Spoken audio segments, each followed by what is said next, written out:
What's going on, guys? Welcome back to another stimulus update. So earlier on today, I told you that I was going to break down the entire state and local funding bill. So that's essentially what we're going to do in today's video. But first, the Texas bill has already had many lawmakers question why we need such a large stimulus package. Why we need over $350 billion going to state and local governments when we are already sending millions, over 200 million Americans, a $1,400 stimulus check. This includes children, adult dependents, and also filers and their spouses. We're also sending billions of dollars to Americans through unemployment. And we will be providing additional rental assistance, mortgage forbearance, and other stimulus as well. So is state and local government funding actually needed? Well, you can probably guess who is asking these questions. Yes, these are Republicans. But some Democrats do oppose, according to reports, they do oppose such a large amount for state and local government funding. Some are saying $200 to $250 billion would be more than adequate. And to that, Democrats say that these funds are needed to keep first responders, frontline health workers, and other vital services in their jobs so that we can roll out vaccines effectively. But many experts ask, why not just provide more funding for the vaccines, for COVID-related expenses? Why are we giving these states so much money when a lot of these funds are just going to sit there? We are going to use taxpayer dollars that we will pay into years in advance. We are going to use that today to put money into these states and local governments to pretty much put into their rainy day fund. A lot of people say, is this the best use of funds? And a lot of economists say, no, it is not. So the fight will be on as we continue to hear more and more about this. But keep in mind that almost everybody that opposes this stimulus package of $350 billion to state and local governments, which also includes territories, these are mostly Republicans. There are some Democrats. However, Democrats are not as vocal as to why we should not provide states and local governments with this funding. So just keep in mind that if this $350 billion does get passed for state and local governments, Republicans have already stated they are going to tighten up when it comes to infrastructure. And that is currently what is being seen as the bigger bill. So many experts are currently saying that it would be a much better approach if Democrats take a step back, pass a smaller stimulus package for state and local governments, so that the infrastructure bill, that when it's introduced in probably the next 2 to 3 months, this would actually be bigger, better, and actually provide more jobs. So we could see more and more talks over the size of this package compared to that of the stimulus checks, the unemployment amounts, and even provisions that are still being discussed. But just understand, this can be amended, this can be changed, and discussions are still going on. So let's break down this entire bill, because right now, you're probably wondering, well, where's all this money going, right? Here's what we know. First, it's going to be a $350 billion package for state and local governments. The bill reads, the bill would create new state and local coronavirus relief funds to keep first responders, frontline health workers, and other providers of vital services safely on the job as states, local governments, tribes, and territories roll out vaccines and fight to rebuild Main Street economies. Well, we know that the state and District of Columbia is going to receive $195.3 billion. $25.5 billion is going to be provided equally or distributed equally. This means every state will receive $500 million. There's $169 billion based on the state's share of total unemployed workers. We also know local governments, they will receive $130.2 billion divided evenly between cities and counties. So it's going to be divided evenly. $65.1 billion is going to go to cities that use a modified community development block grant formula, which means $45.57 billion for municipalities with populations of at least 50,000 people or more, $19.53 billion for municipalities with populations of less than 50,000 people. and $65.1 billion for counties based on their population alone.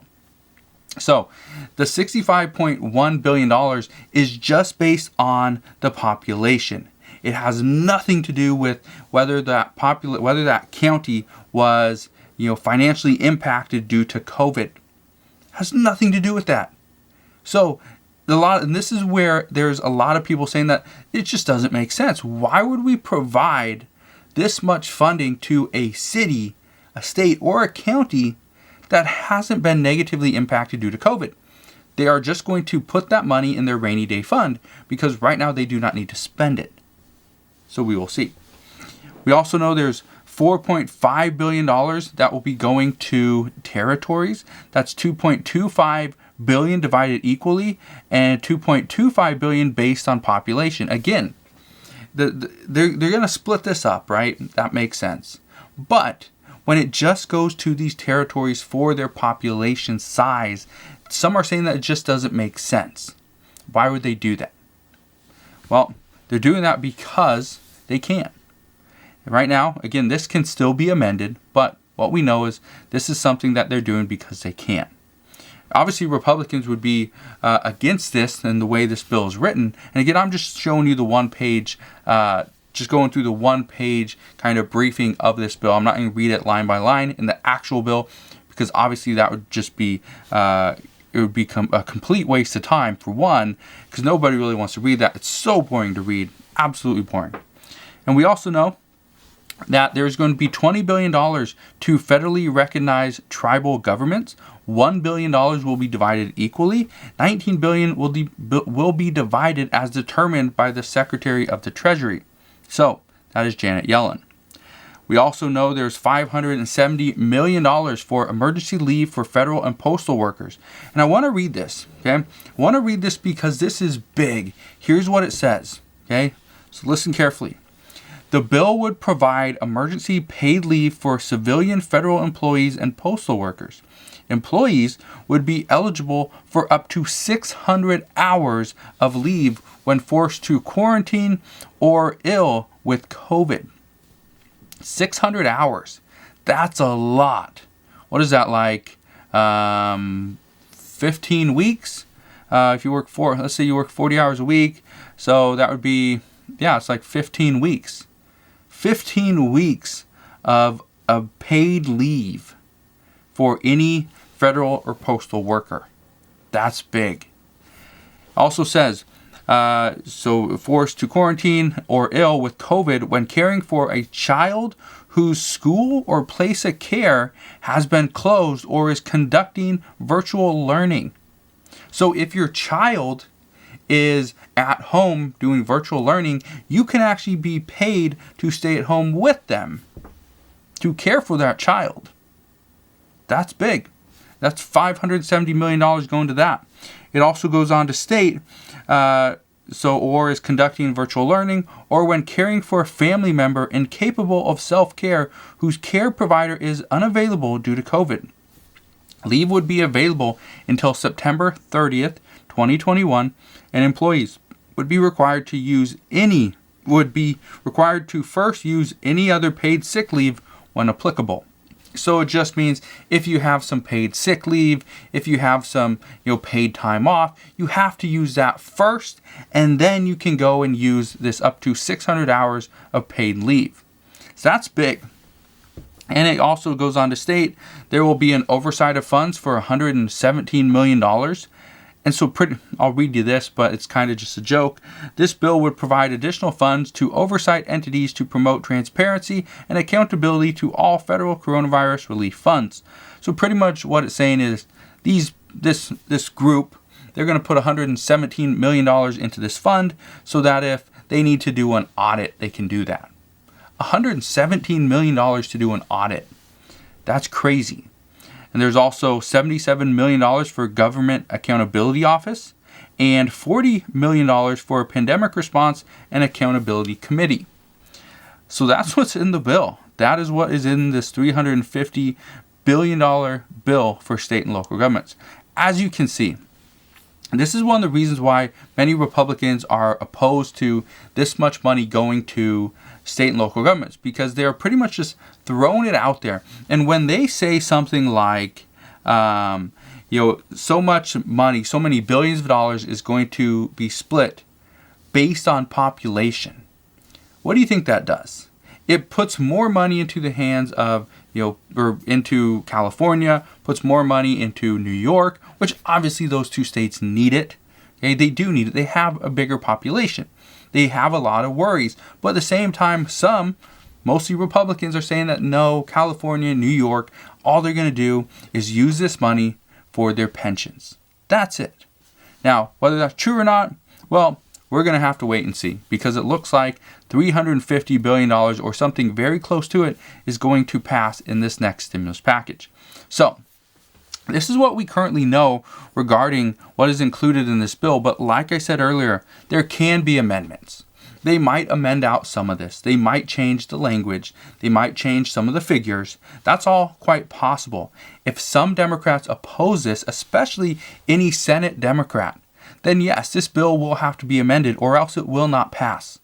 I can tell you that right now. If only one Senate Democrat opposes the entire $1.9 trillion stimulus package, the whole thing will not pass. So we already know President Biden, Nancy Pelosi, even Chuck Schumer do not want to pass standalone bills. And at this point, there should be no reason to even do that. But if they have to, they will need to go back to the drawing board, amend some of these provisions, and get something that all Democrats and hopefully a few Republicans will jump on board with. But as we move forward, it is a good idea to get all the text of these bills out into the open, so that it's not going to be like last time where lawmakers were pretty much given the bill, said, okay, you got a couple hours, we're going to come back, we're going to vote on this today. That's something that Nancy Pelosi and Chuck Schumer said they do not want. However, last time it was, we are down to the wire, we need to get it done, vote on this, and we're going to vote on it today. That's it. So, as always, as I know more regarding the upcoming stimulus package, I promise I'm going to share more. I know this video wasn't, all about the entire stimulus package, but $350 billion is a huge amount. What was that, like 15% of this entire stimulus package? The $350 billion is pretty close to the amount of money that's going to stimulus checks, those $1,400 stimulus checks that are going out to the American people. Some say that if we didn't do any state and local government funding and we just put more money into the hands of the American people, we could potentially get another $1,000. We could potentially get another $1,000 into the American people's hands. So that would take a $1,400 stimulus check closer to $2,500 per American. If that was the case, some experts and some economists say that yes, if we put in $2,000 to every single American's hands, or $2,500, what it's going to do, it's going to be put back into the economy. It's going to be spread out evenly. Yes, some will be put in savings, some will be put in stocks, but some people are going to go and buy real estate. Some are going to go and pay for their medications. Some are just going to buy food, pay back rent, do all these things. So it would make more sense to put more money into the hands of the American people. Because if we do that, then we do not need to provide more money to rental assistance and mortgage forbearance. We can do away with that, because now these people have the funds to pay their back rent, to go and buy food. We don't need to fund more nutrition assistance and provide an additional 15% for SNAP benefits, because these Americans will have an additional stimulus check. That's what they're currently talking about, is why are we putting so much money into these different programs when essentially we could just give it to the people and the people would do what they want with it. Now, as long as they don't burn it, it will be fine. If they put it on a card and lose their card, yes, that is troubling. But as long as they use it, it will be fine. Maybe they go and buy a new bike, put new tires on their car, buy a new bedspread at their local store. It doesn't matter how they spend it, as long as they spend it. That's what's currently being discussed. So, as always, as I know more regarding this upcoming package, I promise I'm going to share more. Consider subscribing so I can continue to keep you updated on everything that's going on, and I'll see you guys on the next one.